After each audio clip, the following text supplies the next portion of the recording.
Salut tout le monde, c'est E-Tech et aujourd'hui on se retrouve dans une nouvelle vidéo dans laquelle je vais vous montrer comment transformer votre iPhone, iPod Touch ou iPad en clé USB.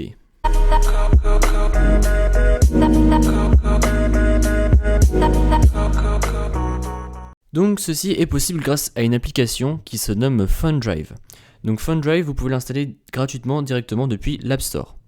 Donc lorsque vous l'ouvrez pour la première fois, ça se présente comme ceci. Donc là en gros ça vous dit que vous pouvez stocker des documents iOS sous forme de fichiers, donc un peu comme sur un ordinateur, et qu'ensuite vous pourrez les échanger entre ordinateur et smartphone.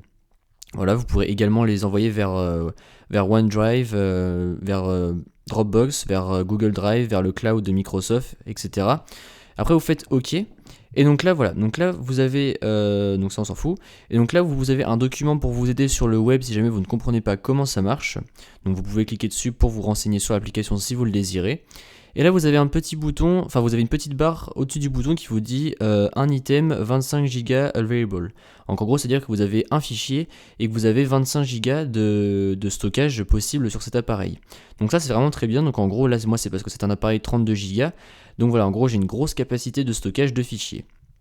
Pour ajouter un fichier, c'est très simple, vous cliquez sur le petit plus, et donc là vous choisissez quel genre de fichier vous voulez. Donc vous avez le choix, vous avez un text file, donc là si vous éditez des documents via Page par exemple, vous pouvez créer un nouveau dossier, vous pouvez ajouter des playlists directement depuis Apple Music, vous pouvez ajouter des photos, des vidéos que vous prendrez directement depuis l'application, vous pouvez ajouter des photos que vous avez directement dans l'application photo, ainsi que des enregistrements vocaux. Donc là par exemple si on fait Library, donc là vous faites soit accéder aux photos, donc vous faites OK. Donc là vous sélectionnez les photos que vous avez dans votre appareil photo, donc là voilà on va sélectionner ces deux fichiers et on va faire importer. Donc là vous voyez l'importation est très rapide et donc là ça nous transmet les fichiers sous JPEG, voilà, et ensuite vous pourrez les transférer donc là par exemple si vous cliquez sur celui-ci, vous cliquez ensuite sur la petite bulle et donc là vous pouvez l'imprimer, vous pouvez l'ouvrir dans une application, vous pouvez l'envoyer par mail, etc. Et vu que c'est un fichier JPEG, il pourra être ouvert par tout le monde.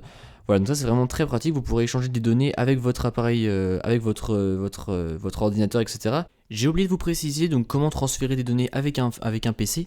Donc en fait là c'est expliqué dans le web, dans la web archive. Donc pour ceux qui ne comprennent pas l'anglais, je vais vous expliquer très brièvement. Donc en gros vous devez connecter votre PC ou Mac au même réseau Wi-Fi que votre appareil sous lequel vous avez installé l'application. Et ensuite vous aurez la petite roue, à taper à celle-ci là. Faudra appuyer sur cette petite roue et ensuite voilà il va falloir entrer l'adresse IP de votre ordinateur, et là pour un Mac c'est expliqué qu'il faut ouvrir le Finder, se connecter à un serveur, après faire Go, etc. Enfin voilà. Après vous avez également pour Windows XP, mais bon je pense que plus beaucoup de personnes n'utilisent ce Windows XP. Et pour Windows 7, encore une fois, il va falloir rentrer l'adresse IP.